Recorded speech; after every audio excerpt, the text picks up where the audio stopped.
Hello, travel agents. Welcome to TravelBaba AI.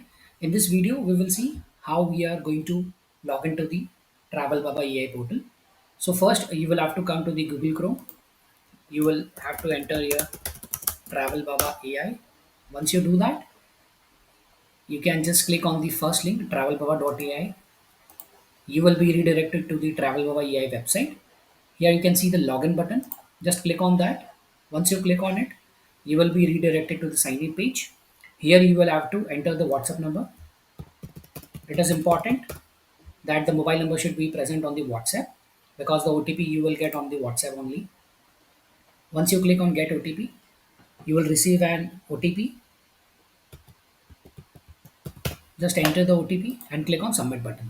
Once you do that, you will be logged into the TravelBaba AI portal. Thank you so much. I'll see you soon in the next video with other topic. Thank you.